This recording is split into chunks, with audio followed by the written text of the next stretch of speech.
الرحمن الرحيم الحمد لله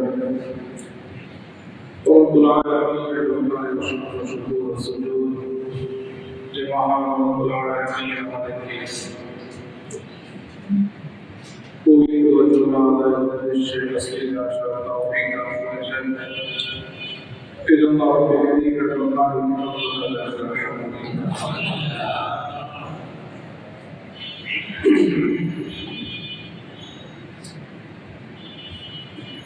আল্লাহ রাব্বুল আলামিন আমাদেরকে সৃষ্টি করেছেন। রব্বুল আলামিন আমাদেরকে সৃষ্টি করে আমাদের সুন্দর সুশৃঙ্খল সমৃদ্ধ জীবনযাপন এবং আমাদের মৃত্যুর পরবর্তী জীবন শুরু হবে সেই জীবনের মুক্তি নিশ্চিত করার জন্য রব্বুল আলামিনের পক্ষ থেকে কিছু বিধিবদ্ধ নিয়ম কানুন দেওয়া হয়েছে, হুকুম আহকাম দেওয়া হয়েছে, নীতিমালা দেওয়া হয়েছে, নির্দেশনা দেওয়া হয়েছে। আমরা সকলেই আল্লাহ রাব্বুল আলামিনের বিশ্বাসী আমাদের ঈমান, সেই ঈমানের ভিত্তিতে ঈমানের দাবিতে আমরা মসজিদে আসি, সালাত আদায় করি, রমজান মুবারক মাসে সিয়াম পালন করি, যাকাত আদায় করি, হজ পালন করি, দান সাদাকা করি। এই সকল কিছু আমরা করি মৃত্যুর পরবর্তী জীবনটাকে সুন্দর করার জন্য। ইবাদতের প্রতি আমাদের সকলের যথেষ্ট আগ্রহ আছে, আমরা ইবাদত করতে চাই। তো ইবাদত করার পূর্বে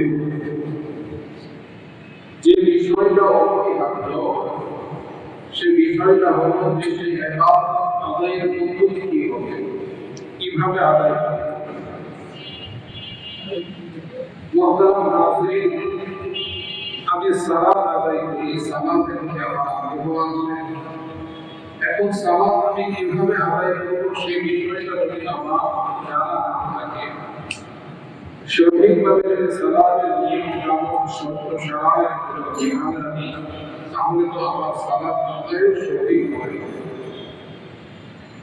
তো সালাত আদায় করতে হলে আমাকে প্রথম জানতে হবে, শিখতে হবে সালাতের বিধিবিধান, কিভাবে সালাত আদায় করতে হয়। এর জন্য অপরিহার্য যে বিষয়গুলো আছে,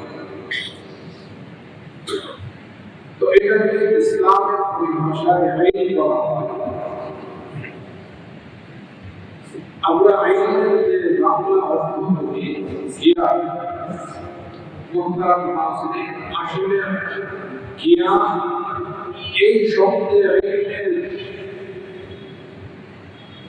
তর্জমা করলে আইনের হাকিকত পরিষ্কার হয়। কারণ আইন বলা হয় শুধুমাত্র কোরআন এবং সুন্নাহ, এক কথায় ইসলামী শরিয়াত যে সকল নীতিমালা আছে, কোরআন হাদিসের যে কথা, মাসআলা মাসায়েল বিধিবিধান, সেগুলোকেই আইন বলা হয়। এর বাহিরে যা কিছু আছে সেগুলোকে আইন বলা হয়। এজন্য মুহতারাম হাজিরিন, তো আইন অর্জন করা, জ্ঞান অর্জন করা, এটা একটি অপরিহার্য আবশ্যক বিষয়। কারণ কোনো বিষয়ে আইন যদি আমার না থাকে তাহলে সেই বিষয়ে আমল আমি করতে পারব না। আইন যদি বিশুদ্ধ না হয় তাহলে আমলও বিশুদ্ধ হবে, আর আমল যদি বিশুদ্ধ না হয়, আমল যদি বিশুদ্ধ না হয় তাহলে সেই আমল রব্বুল আলামিনের দরবারে গ্রহণযোগ্য হবে।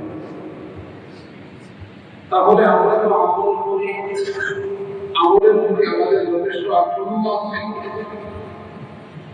মুহতারাম হাজিরিন, কিন্তু এই আমলটা বিশুদ্ধ হওয়া, এই আমলটা রব্বুল আলামিনের নিকট গ্রহণযোগ্য হওয়ার জন্য যে বিষয়টা অপরিহার্য সেটা হলো ওই আমাদের ইলম বিশুদ্ধভাবে অর্জন করা।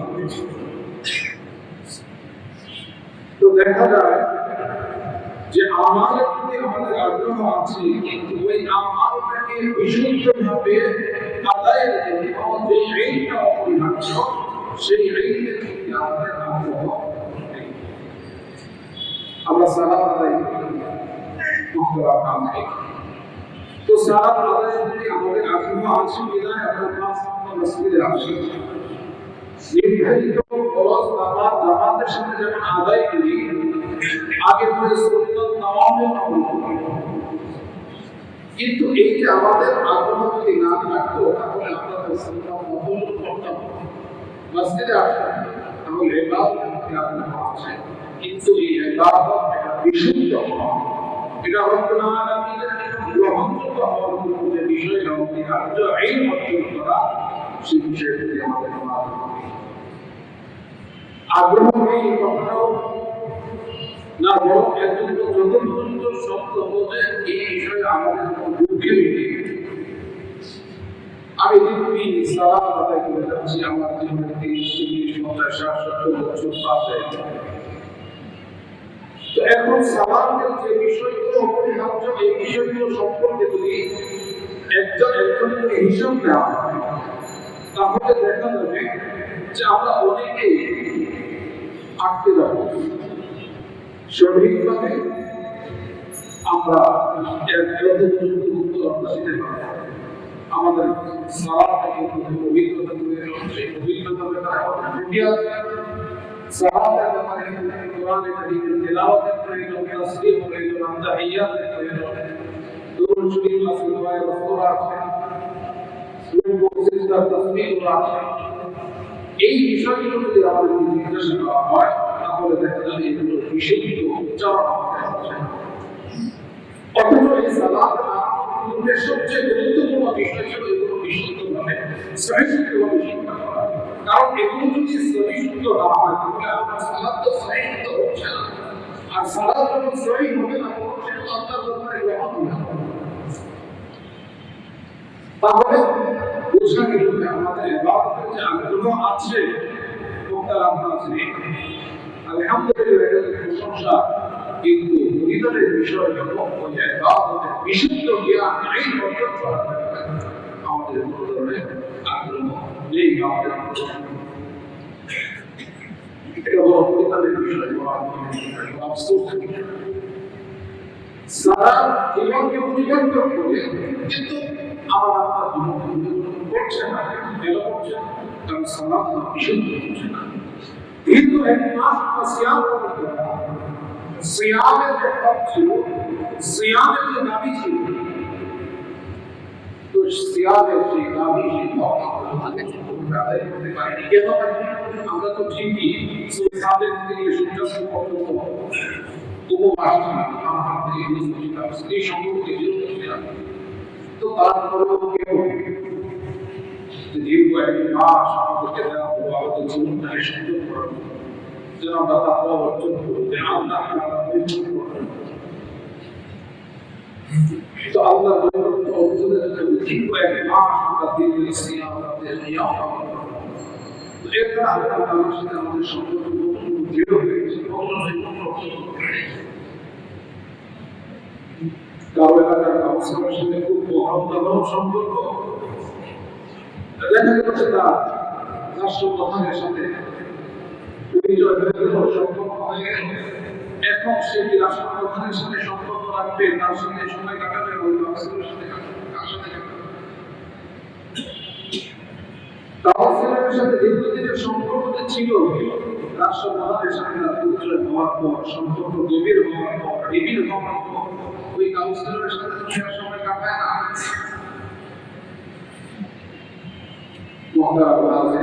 বিষয়টা ঠিক আছে, রমজানুল মুবারক ছিল রব্বুল আলামিনের সম্পর্কটাকে দৃঢ় করা, রবের নৈকট্য অর্জন করা।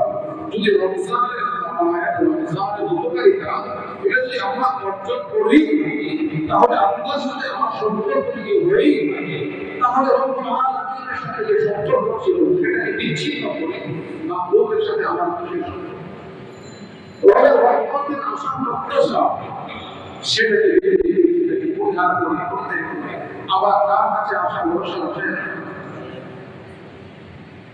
তাহলে বোঝা গেল যে সিয়াম আমরা পালন করেছি, তাদের নিয়াম করেছি, কিন্তু হক আদায় করতে পারছি না। যার কারণে সিয়ামের দ্বারা যা অর্জন হতো সেটা অর্জন হয়নি, না হওয়ার কারণে যার যতটুকু হয়েছে তার ততটুকু পরিবর্তন এসেছে। তো এই আইনের অর্জন করা, সালাত আদায় করার জন্য খরচ, সালাতের সহিহ আইন অর্জন করা খরচ, সিয়াম পালন করা খরচ, সিয়াম কিভাবে পালন করতে হয় সেই আইনটা অর্জন করাও খরচ।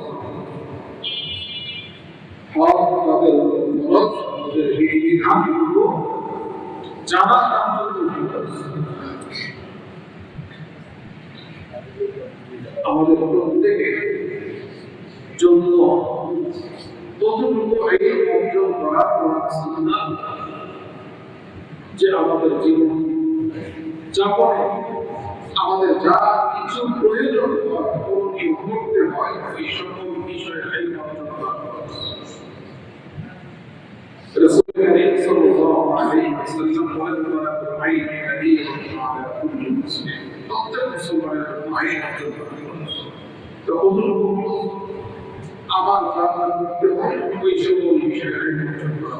আমি একজন ব্যবসায়ী, আমি যে ব্যবসার এই ব্যবসার সাথে সম্পর্কিত সকল জ্ঞান এই অর্জন করা। আমি চাকরিজীবী, চাকরি সংক্রান্ত বিষয়ে এই অর্জন করা। লেনদেনের পারস্পরিক লেনদেনের পারস্পরিক লেনদেনের সাথে সম্পৃক্ত সংক্রান্ত যে সকল বিষয় আছে এই বিষয়ে এই অর্জন করা। তো এইভাবে দেখা যায় যে আমরা দৈনন্দিন জীবনে অনেক বিষয়, অনেক খরচ আছে যেগুলো তরফ করা, সেগুলো পরিত্যাগ করা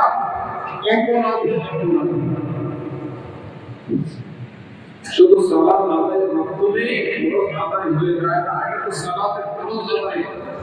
আবার সালাতের খরচ আদায়ের পূর্বের যে বিষয়টা খরচ ছিল সহিশুদ্ধ আইন অর্জন করা, সালাত সংক্রান্ত সেটা যদি আমি না করে থাকি তাহলে সেই খরচটাও হলো। এটা যেমন সালাত আদায় না করা না, ওই খরচটা না করা সেটাও খরচ করণের গুণাই হলো। এখন না এই জন্য দেখেন যে আইনের বিষয়টা যদি আইন আমার বিশুদ্ধ হয় তাহলে আমল বিশুদ্ধ, আমল যদি বিশুদ্ধ হয় তাহলে আপনার নিকট গ্রহণযোগ্য হবে, রবের নিকট যদি গ্রহণযোগ্য হয় তাহলে ওই আইনের আমাদের সুফল এর উপকারিতা যা হাদিসের মাধ্যমে আমরা জেনেছি, কোরআনের মাধ্যমে আমরা জেনেছি, সেই সকল সুফলগুলো আমরা পরিপূর্ণ হয়ে যাব। বিষয় হলো যে আমরা বিশুদ্ধ আইনের অভাবে আমাদের আমালগুলো বিশুদ্ধ হচ্ছে না, হওয়ার কারণে এর উপকারিতা ফাওয়ায়েদ যেগুলো এসেছে সেগুলো অর্জন হচ্ছে না। সেই জন্য আমরা এই অর্জন করা, এইটার গুরুত্ব অনেক বেশি, অনেক বেশি। যতটুকু বেশি দেখেন আমাদের সালাতের কি আপনার অবস্থা। হাদিসের মধ্যে এসেছে আবু যর বুখারী রাদিয়াল্লাহু তাআলা অনেকেই নাম শুনেছেন, হযরত আবু যর বুখারী রাদিয়াল্লাহু তাআলা কে রাসূল কারীম সাল্লাল্লাহু আলাইহি ওয়াসাল্লাম বলেন, ইয়া বাবা لن تقدر فتعلم آية من كتاب الله خير لك أن تصلي 100 ركعة। যে আবু তুমি যদি আল্লাহর কালামের একটি আয়াত বিশুদ্ধভাবে শিখো, একটি আয়াত আয়াতের কিতাবিল্লাহ, আল্লাহর কিতাবের একটি আয়াত যদি বিশুদ্ধভাবে শিখো তাহলে খায়রুল লাকা, এটা তোমার জন্য উত্তম হবে।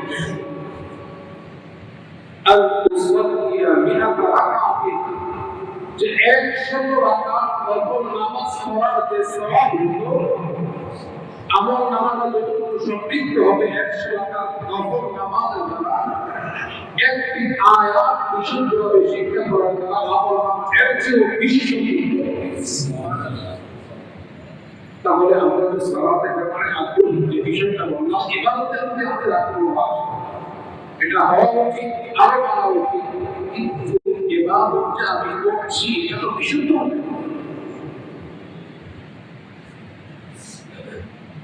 وينبغي أن تعلم بعضا من العلم خير لك أن تصلي 100 ركعة رسول الكريم صلى الله عليه وسلم وتجاوزا তুমি যদি ইলমের একটি অধ্যায় শিক্ষা দাও, ইলমের একটি অধ্যায় যদি শিখো, তাহলে সেটা তোমার জন্য উত্তম হবে 1000 রাকাত নামাজ।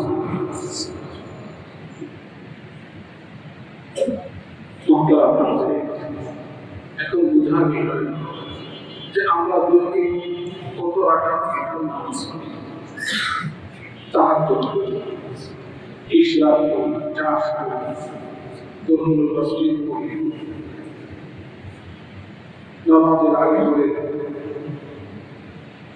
জোহরে মাগরিবে পড়া হবে, ইশার আগে করে নামাজ পড়ি, সেখানে অনেক সময় পায়, কিন্তু কত রাকাত করলাম? দৈনিক যদি আমি 20 রাকাত করি, আওয়ামী তাহাজ্জুদ দিনে 40 রাকাত দিলাম, তাহলে আমার মাসে কত রাকাত হচ্ছে?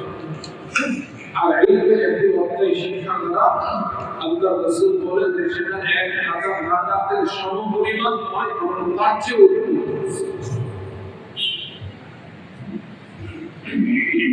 আর এই বিষয়টা কেন এখানে এত গুরুত্ব কেন দেওয়া হয়? একটি কোরআনের আয়াত শিখে 70 রাকাত নফল নামাজ থেকে সওয়াব বেশি কেন দেওয়া হয়? ইলমের একটি অধ্যায় শিখলে 1000 রাকাত নফল থেকে উত্তম কেন? এজন্য যে ইলম যদি বিশুদ্ধ না হয় তাহলে মানুষ বিশুদ্ধ।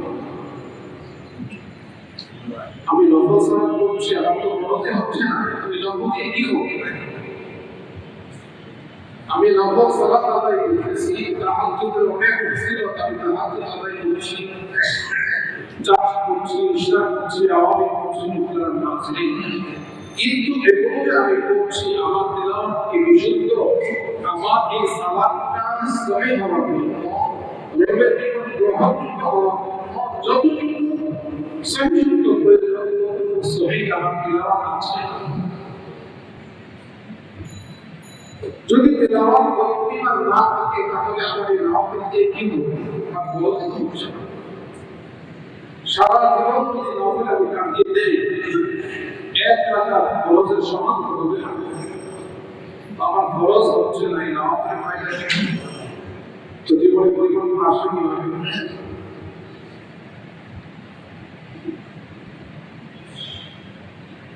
এজন্য আজকে আমাদের বোঝার বিষয়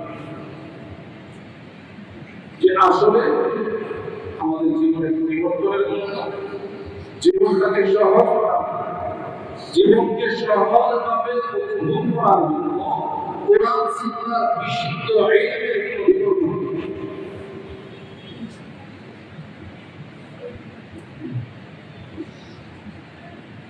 রাসূল করিম সাল্লাল্লাহু আলাইহি ওয়াসাল্লাম যে ইলম অর্জন করা, ইলম শিখা, বিশুদ্ধ ইলমের ফজিলত বর্ণনা করতে গিয়ে আল্লাহ রাসূল বলেন যে এটা জান্নাতের একেবারে সহজ রাস্তা। এটাকে জিহাদের সাথে তুলনা করা হয়েছে। হাদিসের মধ্যে সেটা পাওয়া যায়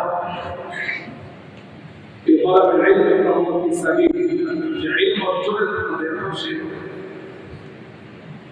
جهد الموضوع هذا ما يجاهد بالفضيلة والشيء من سلك طريقا يلتمس فيه علما سهل الله له به طريقا إلى الجنة. الموضوع الذي يرد الداعي في الموضوع জান্নাতের রাস্তা সহজ করে দেয়। তো এটা তো সহজ বিষয় কথা। কারণ এই পর্যন্ত আমরা সালাত হচ্ছে না, সিয়াম হচ্ছে না, হজ হচ্ছে না। এই পর্যায়ে হলে কিন্তু বিশুদ্ধ হবে, আর এগুলো বিশুদ্ধ হলে আমাদের রাস্তা সহজ হবে। এটা পবিত্র বিষয়। ঈমান সংক্রান্ত আকীদা সংক্রান্ত ইলম অর্জন করা এটা ফরজ। বর্তমান সময়ে সবচেয়ে বড়, সবচেয়ে নিরাপদ, সবচেয়ে যন্ত্রণাদায়ক যে বিষয় ফিলিস্তিনের গাজায় যে অবস্থা হচ্ছে, এই বিষয় সম্পর্কে আমাদের কারো কিছু বলা এটা জরুরি ছিল না। কারণ এই বিষয়ের ইলম যদি আবার থাকতো তাহলে এই বিষয়ে মসজিদ থেকে বলতে হতো বিষয়টা। প্রত্যেক মনে করেন মসজিদে আসে, আযান জামাতের জন্য জরুরি, আযান হয়, ইকামত জরুরি, ইকামত হয়, কিন্তু আযানের পূর্বেও মুসল্লি আসে। এখন এই গাজা ইস্যুতে মহতারাম হাফেজ আত্মতন্ত্র করণীয় কি? কোরআন সুন্নাহ কি বলে? ইসলামের ইতিমাদা কি বলে? ইসলামের বিধান কি?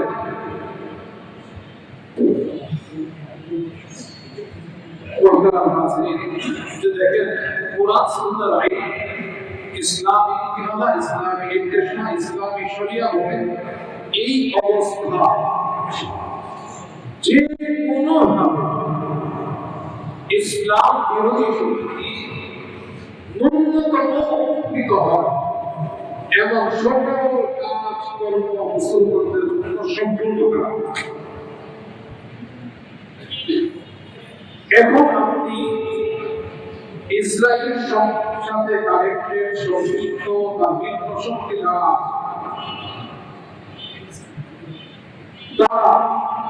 কোনোভাবে যদি আপনার দ্বারা বাড়ি করা পরিমাণ উপকৃত হয় তাহলে জনগণকে জবাবদিহি করতে হবে। আসলে এটা কোনো সীমা নির্দেশনা, এটা ইসলামের বিধান।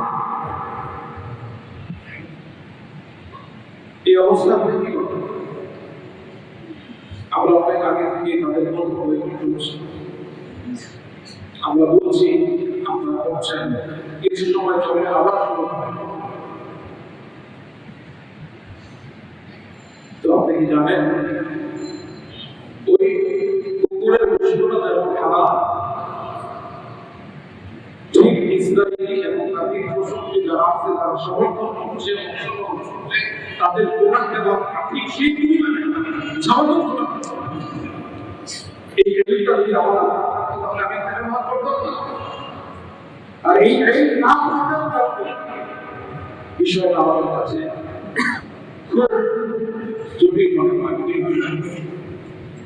অনেক সময় আমরা যে তাদের মধ্যে যে গুণগততা সেটা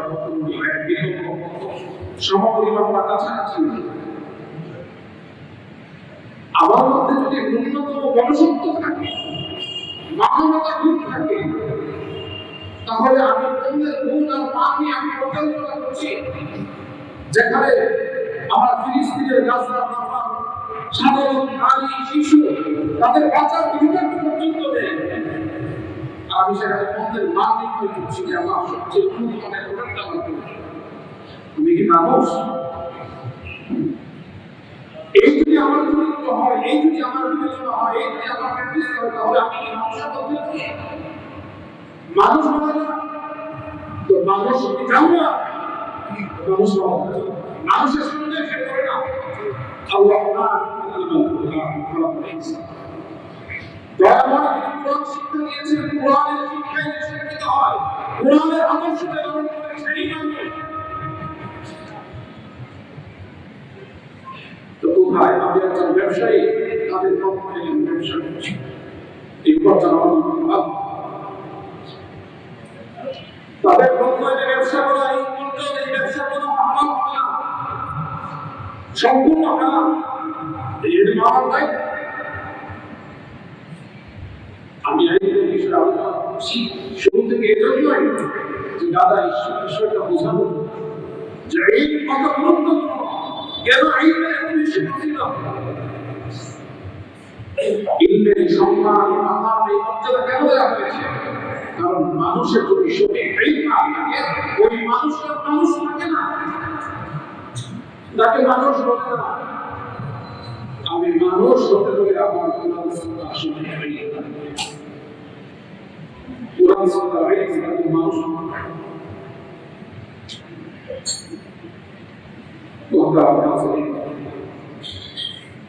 বর্তমান বিশ্বের ইসলামী স্কলার বিভিন্ন বোর্ড থেকে মেগা বোর্ড থেকে করা হচ্ছে যে জিহাদ মুসলিম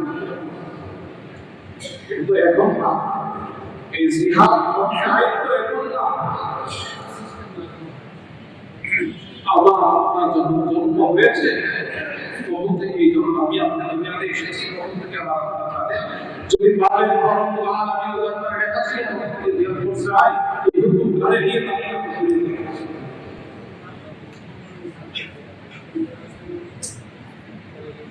শর্ত সাপেক্ষে যাদের জিহাদে সশস্ত্র লড়াই অংশগ্রহণ করা সম্ভব তাদেরকে অবশ্যই জবাবদিহি করতে হবে, কিন্তু তাদের সশস্ত্র লড়াই অংশগ্রহণ করা সম্ভব নয়। তারা যেভাবে সহযোগিতা করতে পারে, একটা যুদ্ধের জয় পালনের জন্য শুধুমাত্র মাঠের লড়াইতে মুহতারাম হাজিরিন, আমার এর মাধ্যমে তারা সামরিক শক্তি থেকে শক্তিমান হয়ে তারপরে মুসলিমদেরকে ধ্বংস করছে। আমি এই অর্থ করেই যাচ্ছি, তাদের পণ্য ব্যবহার করেই যাচ্ছি। দেয়ালে দেয়ালে বিভিন্ন মসজিদে ব্যানার ফেস্টুন ঝুলিয়ে দেওয়া হচ্ছে, তাদের আমরা খুব হালকাভাবে নিচ্ছি। এই বিষয়টা হালকা না।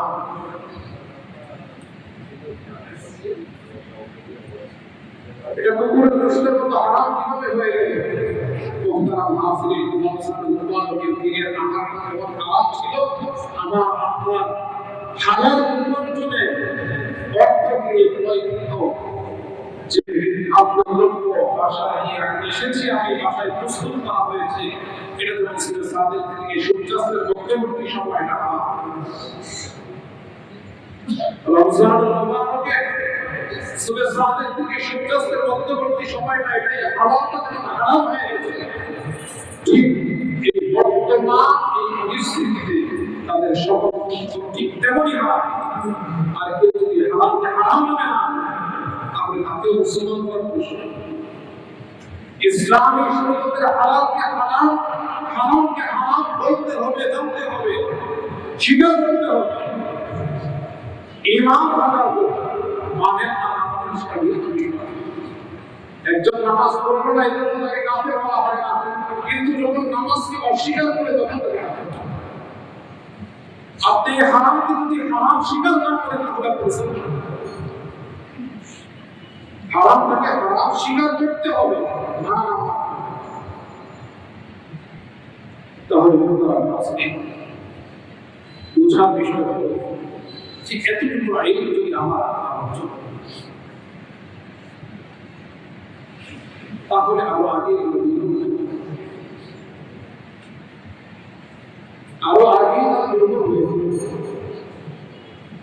এইটা আমাদের কতটুকু মজবুত লাগবে, দুয়ে দুয়ে যোগ করলে 4 হয়। এখন যদি বলা হয় যে দুয়ে দুয়ে যোগ করলে 5 হয়, আল্লাহ সেটাকে মাথায় নিয়ে মসজিদের এই মিম্বরে মেহরাবে আপনাদের সামনে যদি আমি বলি যে 2 2 5 4.5 বা 3, কেউ মানবেন? 2 2 4 এই জ্ঞানটা যতটা আমার আপনার মজবুত দৃঢ় এই বিষয়ে যাতে কোনো সন্দেহ নাই, ঠিক ওই হারামটাকে ঠিক এইভাবে হারাম জানতে হবে, ওই হারামটাকে এইভাবেই হারাম জানতে হবে যে একজন এসে আপনাকে বলবে যে না হারাম না, যে কোরআন দিয়ে শপথ করে বলছি, মুহতারাম তাসির কোরআন দিয়ে শপথ করে আমি তো দুই দিন পাঁচ করলে আপনি মানছেন না, কেন মানছেন না? এই জন্য দুই দিন চার এটা আপনার কোনো সম্পর্ক নাই। তেমনি ভাবে হারাম থাকুন, এভাবে হারাম বেশি কমায় ব্যবসায়ীদের জন্য তাদের পক্ষে ব্যবসা করবে।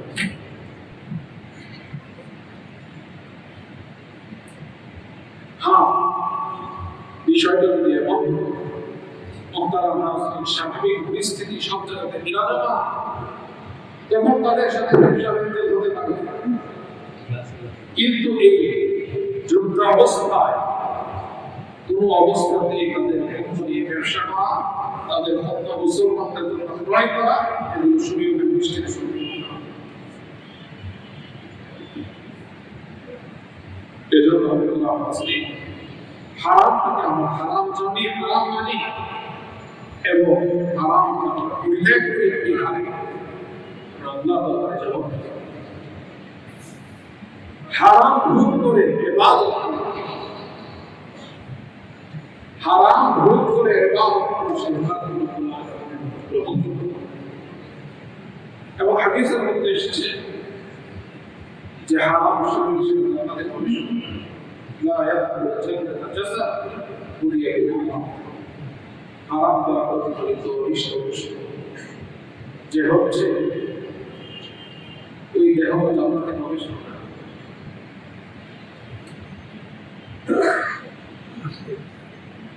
বর্তমান এই পরিস্থিতিতে মুহতারাম নাযরিন মিডিয়ার মাধ্যমে আমরা যতটুকু জানি আমাদের কাছে ধর্মের বিষয় ইসলামের যে বিধান সেই বিষয়টাকে যদি পরিচালিত পাশে রেখে শুধুমাত্র মানবিক দিক থেকে যদি মনুষ্যত্বের দিক থেকে বিবেচনা করে, তাহলে একজন মানুষের মনুষ্যত্বের দাবি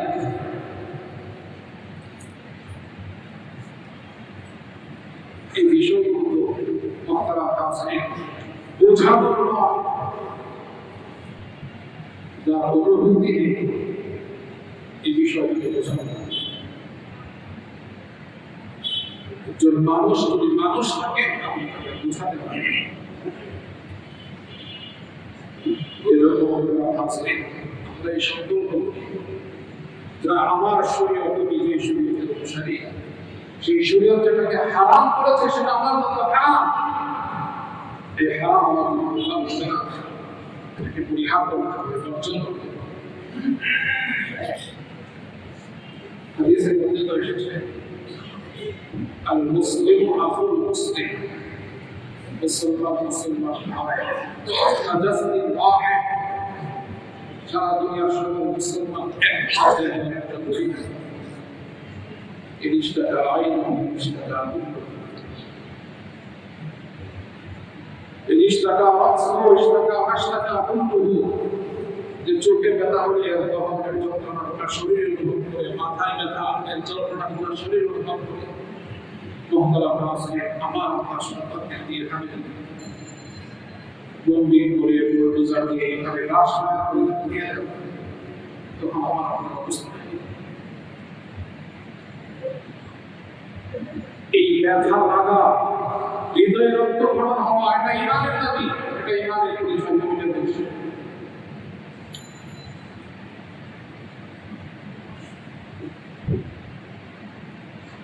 এতটুকু যদি না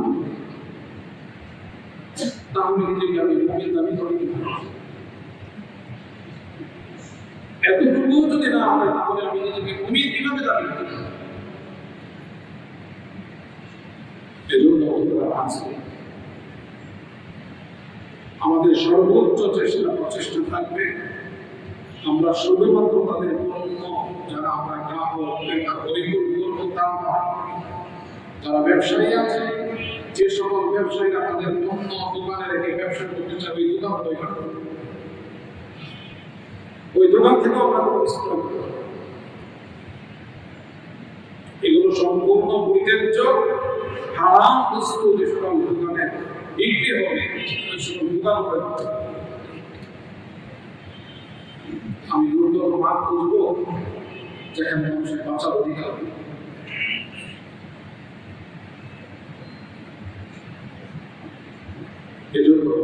হাজির সচেতন হই ঈমানের দাবি কি সেটা বোঝার চেষ্টা করি উদ্ভাবনের চেষ্টা করি ঈমানের দাবি কি বিশুদ্ধ ইলম প্রয়োগ যদি ইলম আমার না থাকে তাহলে আমি সঠিকভাবে জীবন যাপন করতে পারবো না এই বিকল্প কোরআন সুন্নাহ বিশুদ্ধ ইলম আমাদের শুনতে সালাতের পূর্বে সালাতের বিধিবিধান শিখতে হবে সিয়ামের পূর্বে সিয়ামের বিধিবিধান শিখতে হবে হজের পূর্বে হজের বিধিবিধান শিখতে হবে এগুলো ফরজ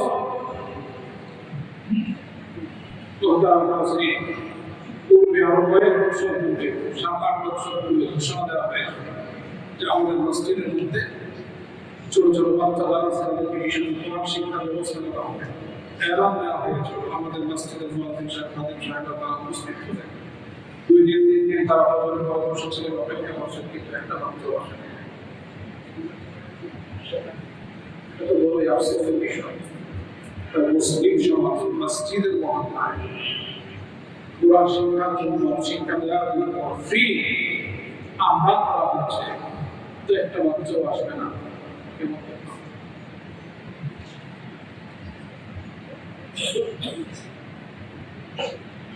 এখন যাদের আমাদের বয়স হয়ে গেছে আমাদের জবান বাড়ি হয়েছে মুহতারাম হাজিরিন জবান বাড়ি হয়েছে আমাদেরকে তেলাওয়াত করতে আমাদের কষ্ট হয় আমরা বলি যে এখন তো আচরণ বাচ্চাদের জবান হালকা করে পাতলা হয়ে যাবে আমাদের উচ্চারণটা সঠিক হবে এই কথা বলে আমরা কিন্তু চেষ্টা করি না তারা প্রস্তুতকে না তাদের প্রতিনিয়তই হচ্ছে ছোট সময় শিখতে পারিনি বা এই পর্যন্ত আমি শিখতে পারিনি এখন যদি আমি চেষ্টা করি তাহলে এই গুনাহ থেকে আমি মুক্তি পাবো আল্লাহ তাআলা ক্ষমা করবেন কিন্তু যদি জবান ভারী হবে বিশুদ্ধ উচ্চারণ সম্ভব নয় বলে আমি যদি শেখার চেষ্টাও না করি তাহলে এই গুনাহ মৃত্যু পর্যন্ত হতেই থাকবে আর এর আযাব কবর থেকে এর আযাবের সূচনা কবর থেকে শুরু হবে আমাদের ছোট ছোট বাচ্চা যারা আছে মুহতারাম হাজিরিন এই বাচ্চাদেরকে দ্বীনি শিক্ষা দেওয়া কোরআন এবং সুন্নাহ বিশুদ্ধ ইলম শিক্ষা দেওয়া এটা আমাদের মধ্যে আমি আপনাদের শিখতে পারি নাই এই জন্য আমার মা বাবা দায়ী যদি তারা সেই শিক্ষা দেওয়ার জন্য ব্যবস্থা গ্রহণ করে না আর তারা করেছিলেন আমি আপনি গ্রহণ করি নাই কথা মানি নাই তাহলে তারা দায়ী থাকবে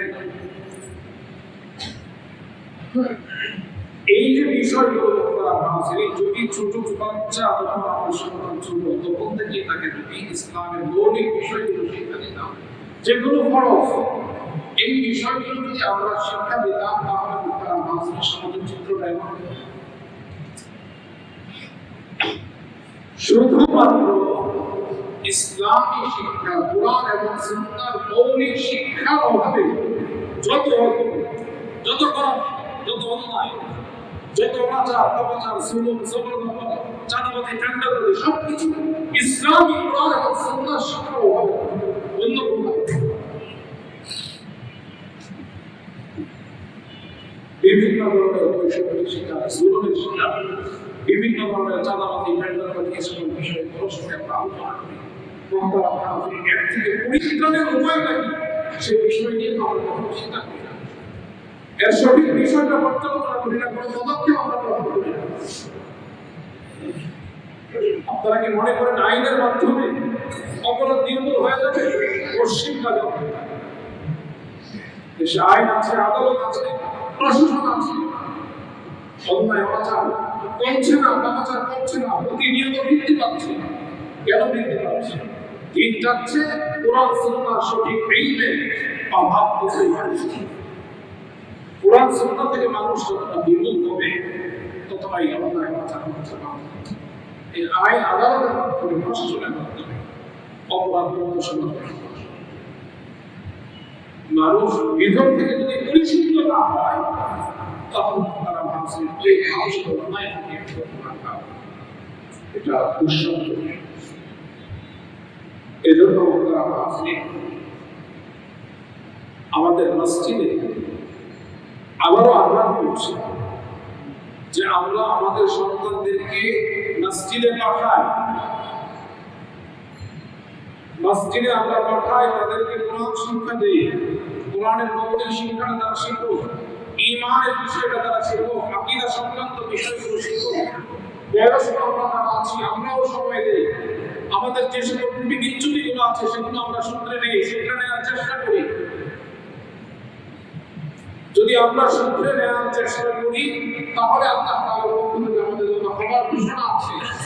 আর যদি আমরা মনে করি এভাবেই চলবে মুহতারাম হাজিরিন, তাহলে আমাদের ক্ষমা হবে না, রক্ষা হবে না। বয়স্কদেরকেও শিখতে হবে, যুবকদেরকেও শিখতে হবে, ছোট বাচ্চাদেরকেও শিখতে হবে, সময় বের করতে হবে। সকল কিছুর সময় হয়। মুহতারাম হাজিরিন, আমি তো এটাই বলবো, শুরু থেকে যেটা বলেছিলাম যে আপনি নওয়াজের সময়টাই কোরআন বিশুদ্ধভাবে তেলাওয়াতের জন্য, আপনি নওয়াজ পড়লে কি হবে? এই নফল আপনার তেলাওয়াত বিশুদ্ধ না, আপনি নফল করছেন, ফরজ তো হচ্ছেন, তো নফল দিয়ে কি হবে? ওই সময়টাই আপনি যার বিশুদ্ধভাবে কোরআনটা শুনবেন, আপনার আকীদা আপনি ঠিক করেন যে ইবাদত কোন সময় কোন ইবাদত করব, কোন আকীদা কোন বিশ্বাসী করব, ইসলামী শরীয়তে এর বিধান কি, এর মান কি, এটা কোন পর্যায়ে, ইসলাম যতটুকু মর্যাদা এটাকে দিয়েছে ততটুকু দেয়া। ইসলাম একটা বিষয়কে স্বাভাবিকভাবে উপস্থাপন করেছে, সেটাকে আমি অনেক হাইলাইট করলাম, এর নাম ইসলাম নয়, এটা শরীয়ত। এটা আমার কাছে গ্রহণযোগ্য।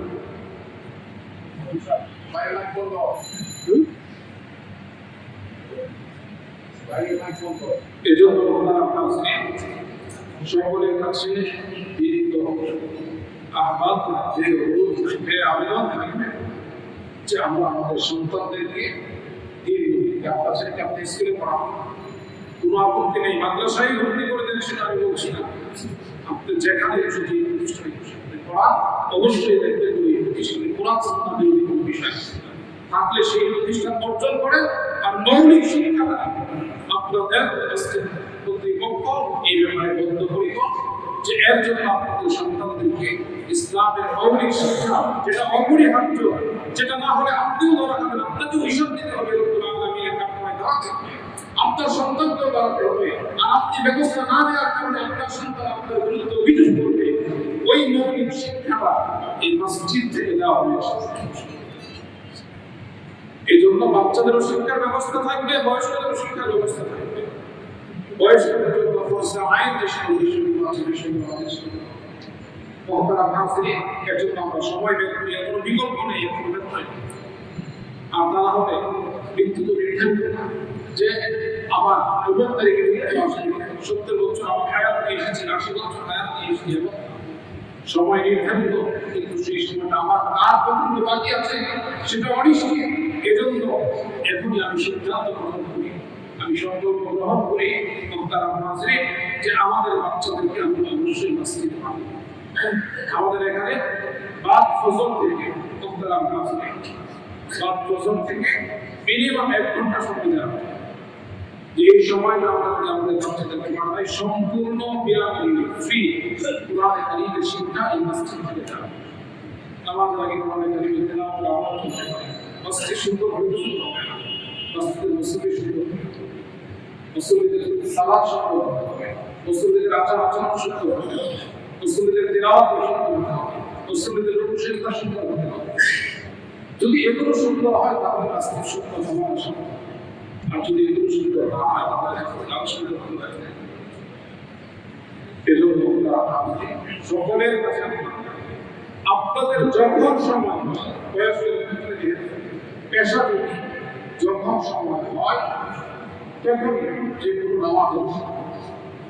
নামাজের মাঝে সেগুলো সম্ভব না, যে কোনো নামাজের যখন আপনাদের সময় তখন ইনশাআল্লাহ সময় দেওয়া হবে। বয়সের ক্ষেত্রে বাচ্চাদের যখন সময় দেওয়া হচ্ছে আমরা আমাদের বাচ্চাদেরকে পাঠাই, নিজেদেরকে অপরিশুদ্ধ করার চেষ্টা করি।